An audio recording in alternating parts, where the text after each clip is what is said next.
오늘 6절 후반절 혹은 14절 후반절에 다윗이 어디를 가든지 여호와께서 이기게 하시니라 라는 그런 말씀이 눈에 쏙 들어옵니다. 다윗이 어디를 가든지 하나님께서 다윗에게 승리를 안겨주시는 것이지요. 오늘 본문은 전체적으로 이스라엘을 둘러싸고 있는 민족들과의 전쟁을 하는 그런 내용입니다. 그리고 오늘 전쟁의 내용들이 나오는데 그 전쟁 하나하나가 별 볼 일 없는 전쟁이 아닙니다. 왜냐하면 지금까지 이스라엘이 맞서왔던 싸웠던 그 전쟁들과는 차원이 다를 정도로 엄청난 승리를 거듭하고 있기 때문입니다.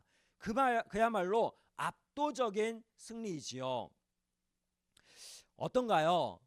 하나님께서 우리와 그리고 나와 함께 하신다는 것이 무엇을 의미할까요? 성경을 보면은 완전한 승리입니다.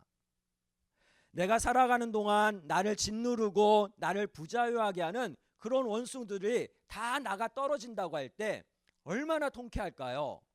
더 나아가서 나를 주눅들게 만들고 나를 두려움에 빠지게 하는 여러 가지 상황들 가운데서 내가 자유하게 되고 그런 상황들이 다 해결되어지면 얼마나 신날까요? 열왕기하 3장에 엘리사 이야기가 나옵니다. 자, 그때 스승 엘리야가 하늘로 불러 올려져 갈 때 엘리사가 열심히 선생님을 따라가죠. 스승을 따라갑니다. 따라오지 말래도 막 따라갑니다. 그때 엘리야가 제자 엘리사에게 네가 무엇을 원하느냐라고 물었더니 엘리사가 저는 선생님의 사역했던 것보다 2배로 사역하고 싶습니다. 성령의 영감이 나에게 2배가 더해지기를 원합니다 라고 하는 겁니다. 어떻게 보면 스승 입장에서 뭐야 이 녀석 나보다 더 하겠다는 거야? 이런 마음도 생기겠지만 엘리사는 그런 마음이 있었습니다. 그리고 엘리야가 하늘로 불려져 올라가고 남아있는 엘리사는 스승의 겉옷을 이제 물려받게 되지요. 그런데 그 순간부터 엄청난 일이 벌어집니다.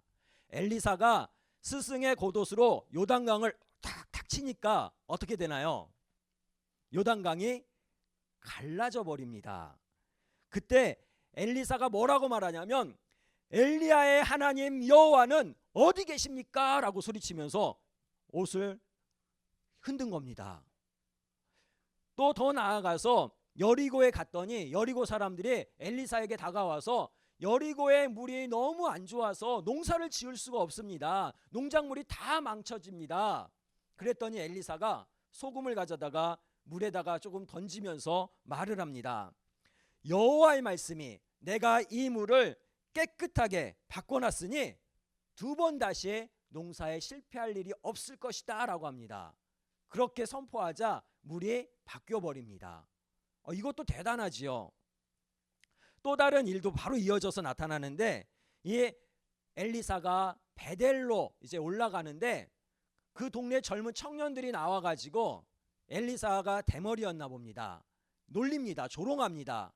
대머리여 올라가라, 대머리여 올라가라 이렇게 조롱을 하니까 엘리사가 어떻게 하죠? 하나님의 이름으로 저주를 합니다.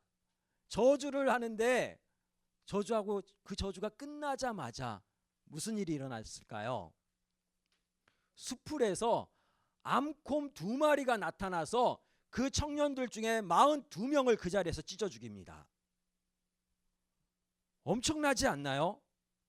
하나님께서 우리와 함께 하신다는 것이 얼마나 대단한지 모릅니다. 가만히 보면 두렵기까지 합니다. 그런데 오늘 말씀에 다윗은 하나님의 함께 하심을 온 몸으로 모든 삶으로 정말 엄청나게 경험하고 있습니다. 그런데 우리가 성경 말씀을 볼 때 항상 조심해야 되겠죠. 뭘 조심해야 될까요? 우리는 내가 보고 싶은 말만 봅니다. 내가 듣고 싶은 설교만 듣게 됩니다. 제가 이렇게 말씀을 전해도 나중에 물어보면 다 자기가 듣고 싶은 것만 듣고 그거에만 은혜를 받습니다. 참 신기하지요. 따라서 우리가 말씀을 볼 때 나 중심에서 보고 끝나버리면 안 됩니다. 왜인가요? 말씀의 주인공은 누구죠? 하나님이십니다. 말씀의 주권자는 누구시죠? 하나님이십니다. 따라서 우리는 말씀을 볼 때, 오늘 말씀을 볼 때 지금 하나님께서 다윗을 통해서 뭘 하고 계시는가, 여기에 집중해야 됩니다. 또 하나는 다윗이 그런 하나님께 어떻게 반응하고 있는가, 여기에 집중해야 됩니다. 성경을 볼 때 항상 우리는 이 두 가지에 조금 중점을 두고 말씀을 봐야 됩니다. 다윗이 제일 먼저 정복을 하는데 어디를 치나요? 블레셋을 정복을 합니다. 엄밀히 말하면 여호수아 시대, 사사 시대, 사울 왕의 시대가 있었지요. 그런 이런 긴 시간 동안 이스라엘은 블레셋을 제대로 정복한 적이 한 번도 없습니다. 오히려 블레셋에게 지배를 당하고 모욕을 당하면서 그렇게 살아왔던 것이 현실이었지요.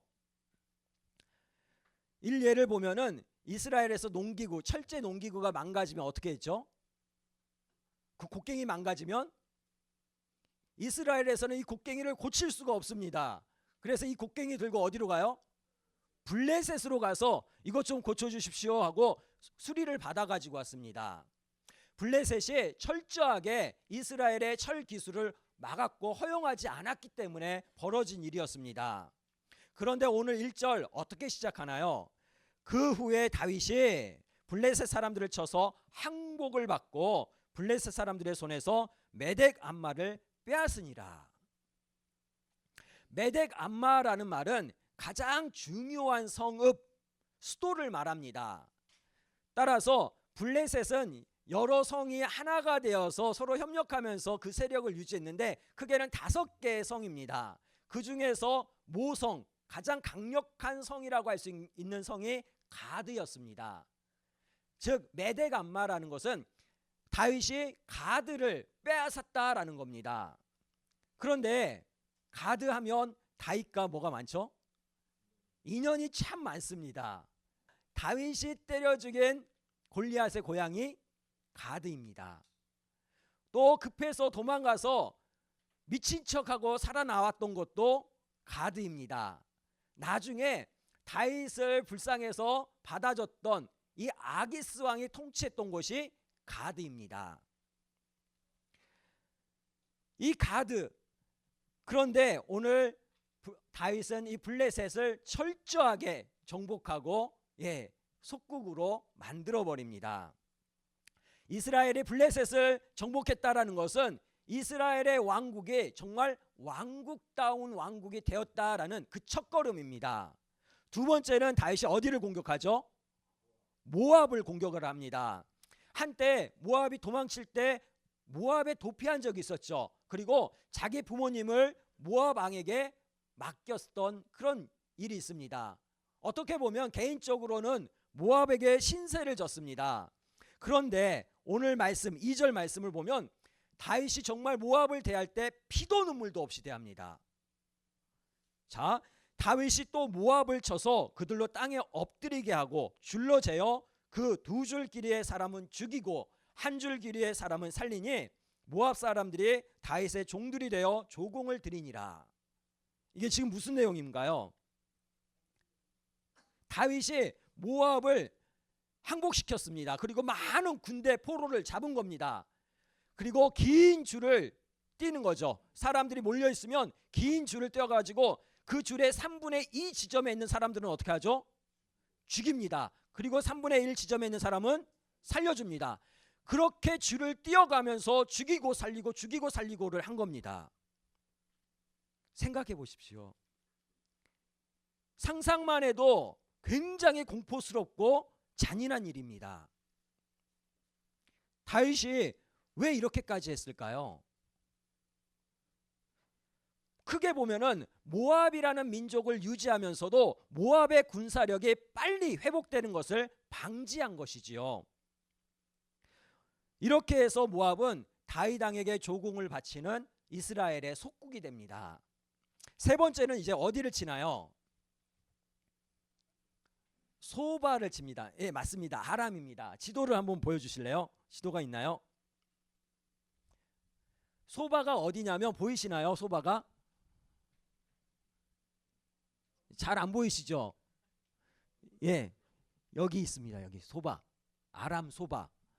자, 보면은 이 소바라는 지역이 이 이스라엘과 굉장히 멀리 떨어져 있는 북쪽에 위치한 겁니다. 그러니까 아람 민족의 여러 민족들 가운데 한 세력이 소바입니다. 그런데 오늘 3절 보면은 루옵의 아들 소바 왕 하다데셀이 자기 권세를 회복하려고 유브라테스 강으로 갈 때 다윗이 그를 쳐서라고 합니다. 이게 굉장히 재밌습니다.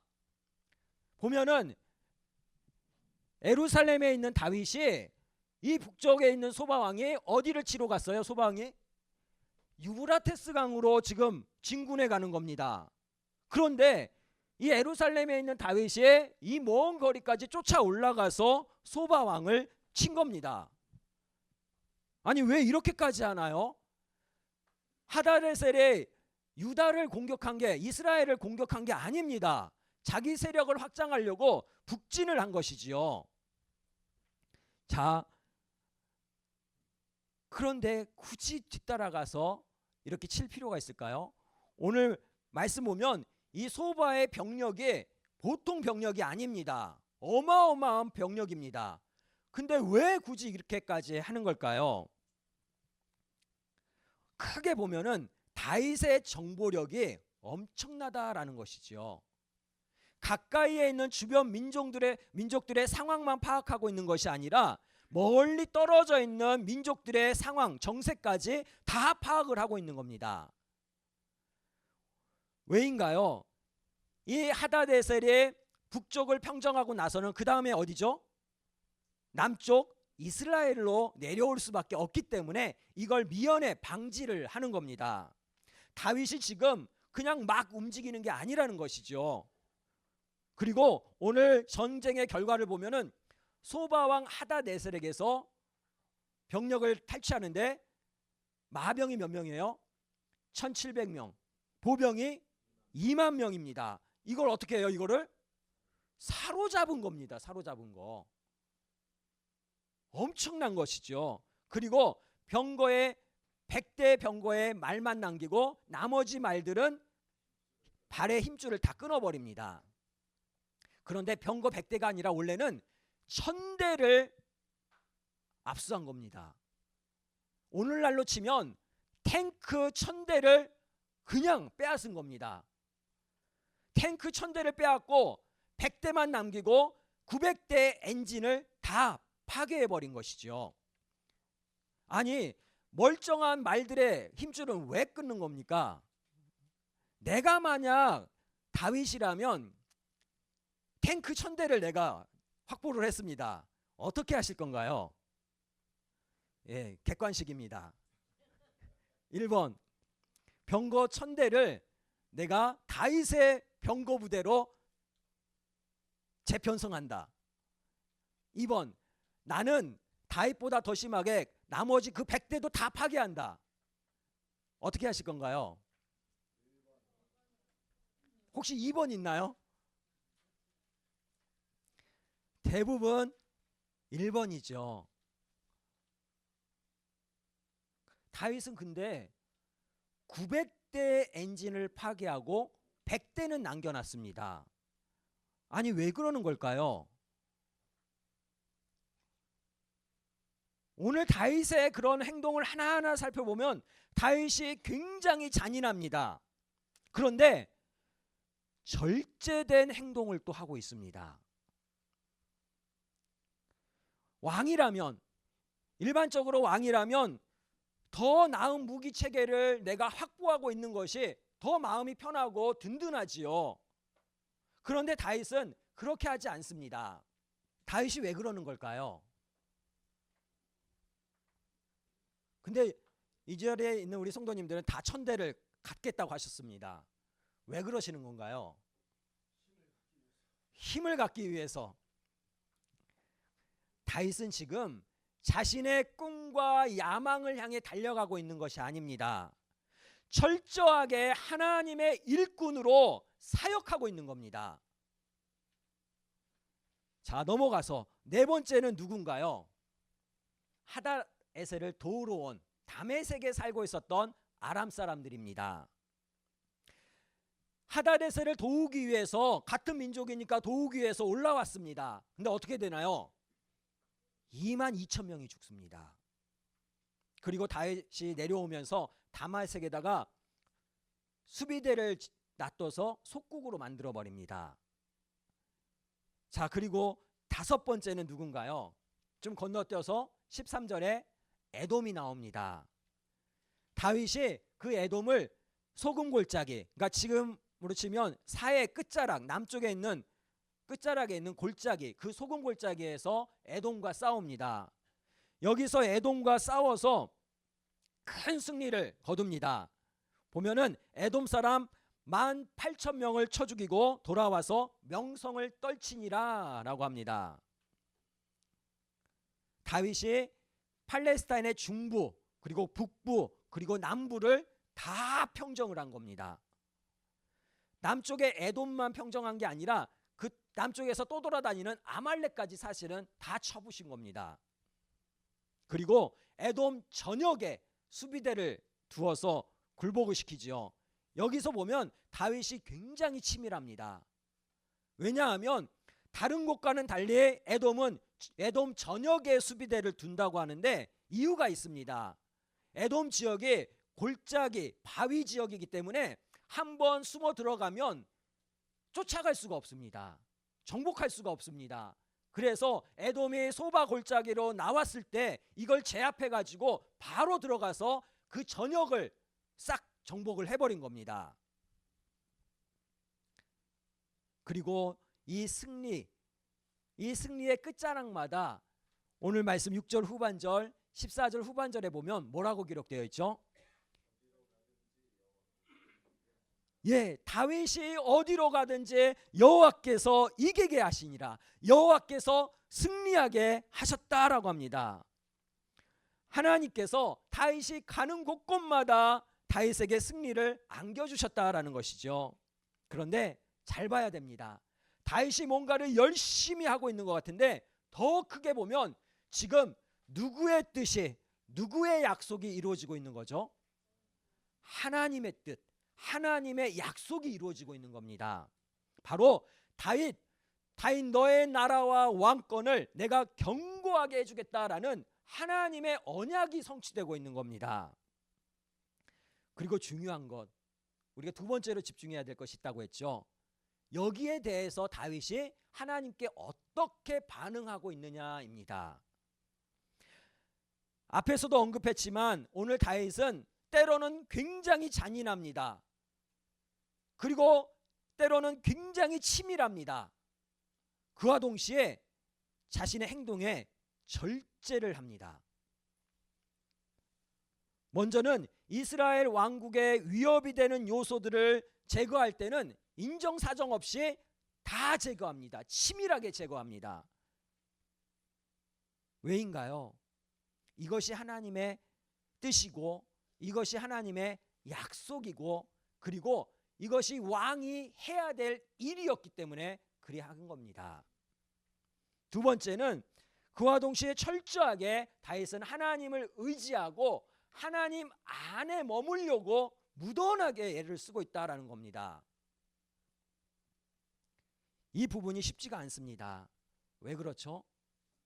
많은 사람들이 정말 내 눈앞에 아무것도 보이지 않을 때는 믿음이 얼마나 좋은지 모릅니다. 하나님, 저에게는 하나님밖에 없습니다. 저 하나님이 안 해주시면 저 아무것도 못합니다. 하나님, 저 하나님 믿습니다. 믿음이 얼마나 좋은지 몰라요. 그런데 내 눈앞에 확실한 게 나타나면, 내 눈앞에 정말 분명한 게 나타나면 어떻게 하나요? 우리는 조금의 망설임도 없습니다. 그때는 양심도 필요 없습니다. 거의 본능적으로 내 눈앞에 보이는 걸 잡아버립니다. 뭐 하나님이 그때 무슨 소용이 있나요? 내 눈앞에 더 확실한 게 있는데. 이게 우리입니다. 신할산 외투, 은 200세겔, 금 한 덩어리에 눈이 돌아가 버린 아간. 남의 얘기가 아니라 누구 얘기죠? 내 얘기입니다. 내 얘기. 그 아간도 방금 전까지 순종하면서 여리고성을 열심히 돌았던 사람들 중에 하나였습니다. 근데 한순간 눈이 돌아버리고 마음이 현혹돼서 그걸 손에 쥐어버린 것이지요. 따라서 우리는 절대로 망각하면 안 됩니다.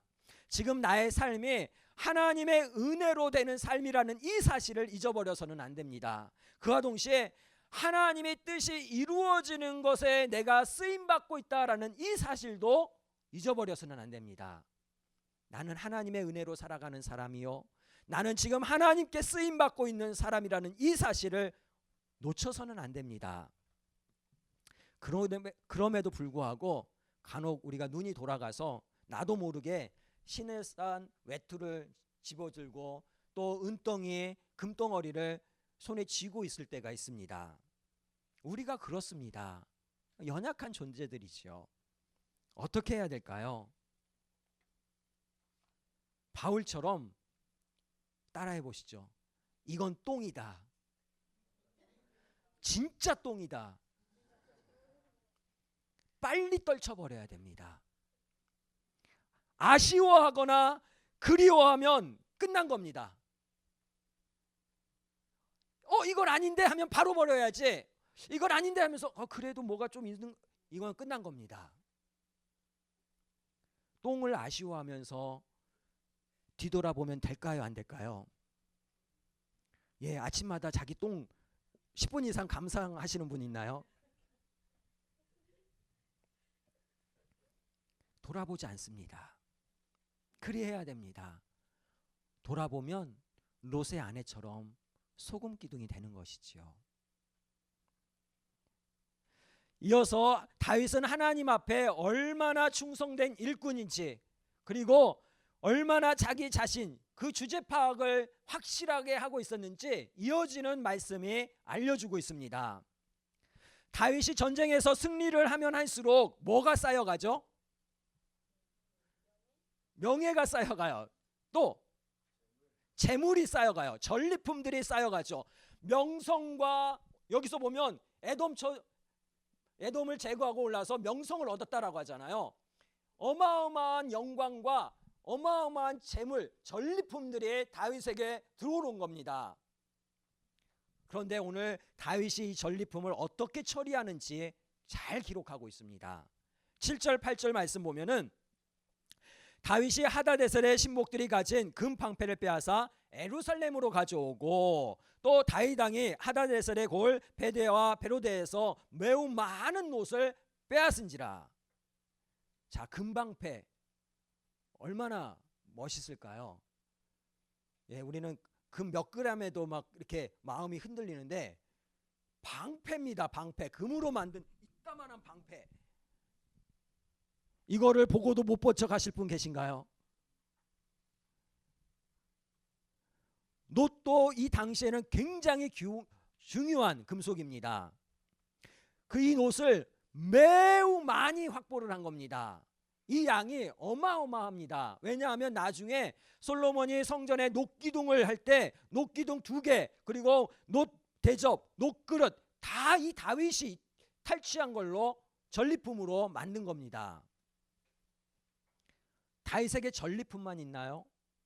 아닙니다. 9절 보면 하맛 왕 도이가 자기 아들을 시켜서 다윗 왕에게 선물을 보냅니다. 왜인가요? 앞서 나왔던 소바 왕 하다데셀이랑 이 하맛 왕 도이가 전쟁 중에 있었던 것이죠. 그런데 다윗이 고맙게도 하다데셀을 어떻게 했어요? 완전히 처리해버린 겁니다. 너무 감사해서 은그릇, 금그릇, 놋그릇을 자기 아들의 손에 쥐어가지고 다윗 왕한테 선물을 보낸 거죠.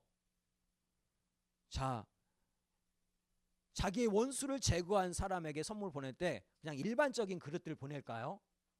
아마 이건 최고급, 거의 예술품, 그 당시에 제일 좋은 그런 그릇들일 겁니다.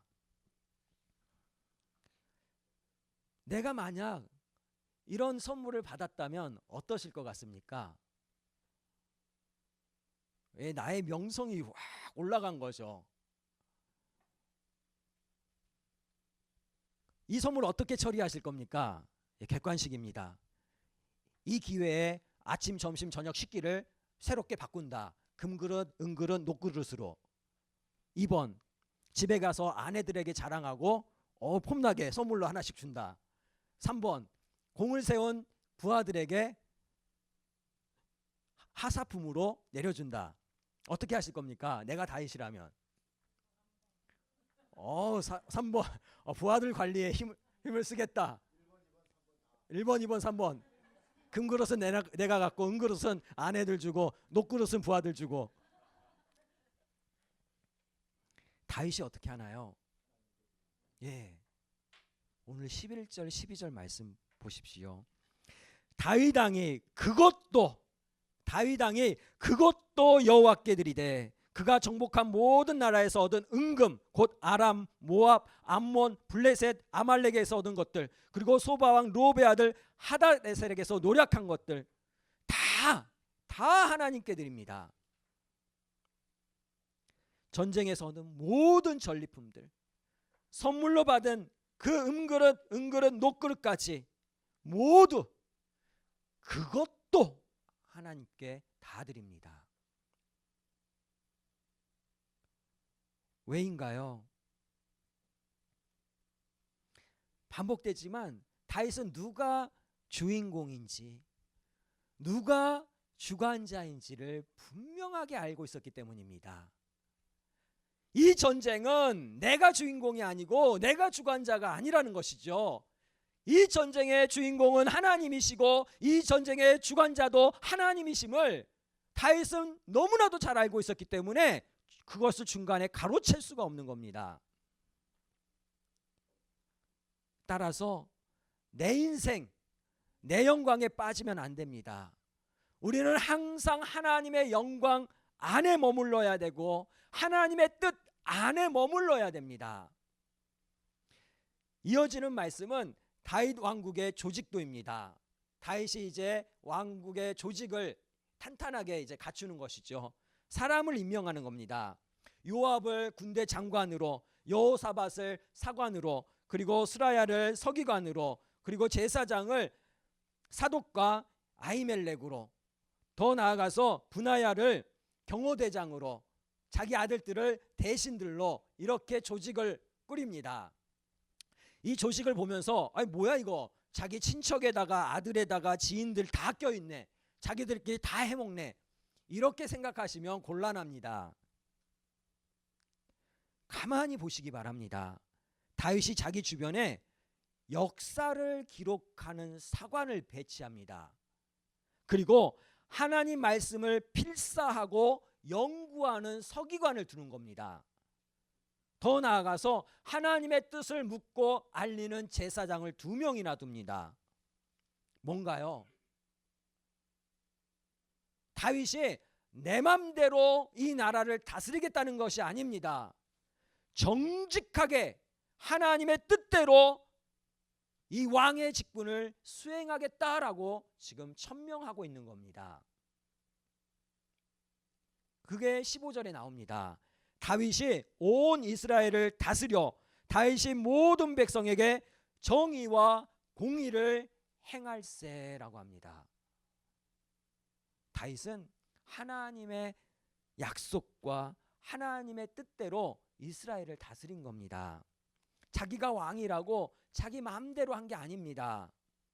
모든 백성들을 위해서 항상 공정하고 옳은 일을 행했다는 거죠. 기준이 누구죠? 하나님입니다. 하나님.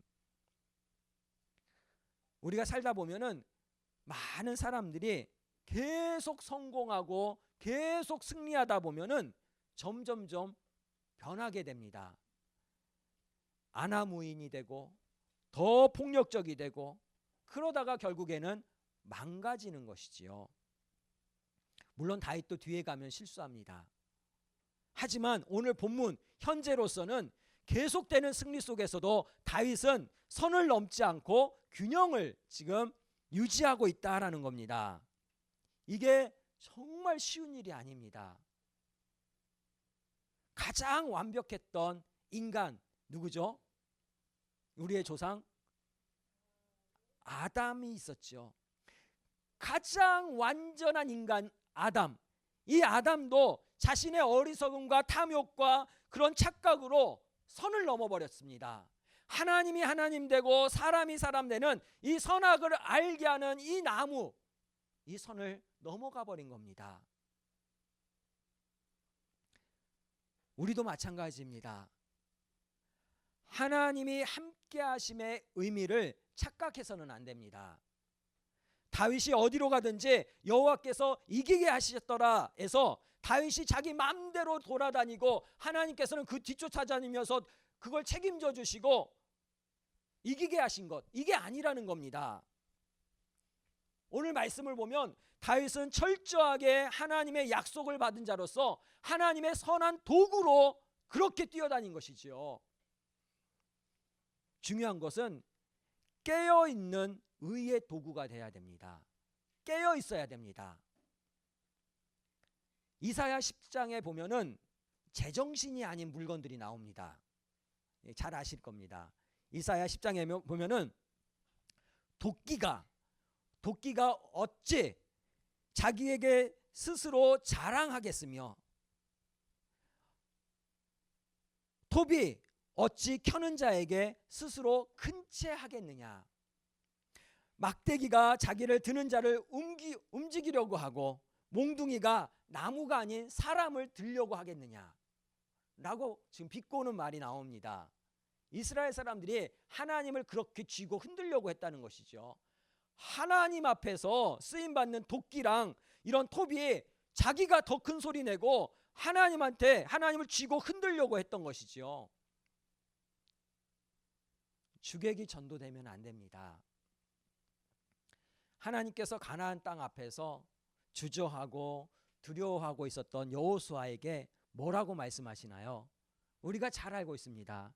강하고 담대하라. 두려워하지 말라. 놀라지 말라. 네가 어디로 가든지 내가 너와 항상 함께 하겠다라고 합니다. 그런데 문제는 우리가 이 말씀만 딱 떼가지고 그래 하나님이 나와 함께 하셔. 내가 어디 가든지 하나님이 나와 함께 하셔. 여기서 끝나면 엄청난 착각입니다. 말씀은 항상 어떻게 읽어야 돼요? 문맥으로 읽어야 됩니다. 그 앞에 더 길게 어떤 말씀들이 나옵니까? 여호수아서를 보면은 하나님 말씀대로 하나님의 뜻대로 해야 되는 겁니다. 네 마음대로 다 해봐. 내가 책임져 줄게. 이게 아닙니다. 여호수아가 담대해야 될 이유, 여호수아가 담대해야 되는 대상이 그 앞에 나옵니다. 여호수아가 담대해야 되는 이유가 뭔가요? 이유가 있습니다. 먼저는 하나님께서 여호수아를 사용하시겠다고 정하셨기 때문에 여호수아야 내가 너 사용하기로 했어. 그러니까 두려워할 필요 없고 담대하라는 겁니다. 너는 내가 그들의 조상에게 맹세하여 그들에게 주리라고 한 땅을 이 백성에게 차지하게 하리라. 내가 너 쓸 거야. 내가 이렇게 너를 사용할 거야. 예, 강하고 담대해야 될 이유가 여기 하나 있습니다. 그리고 우리가 무엇에 대해서 담대해야 될까요? 우리가 내 눈앞에 있는 여러 가지 문제들, 내 눈앞에 있는 여러 가지 사람들 앞에 담대해야 된다고 생각하는데 그거 아닙니다.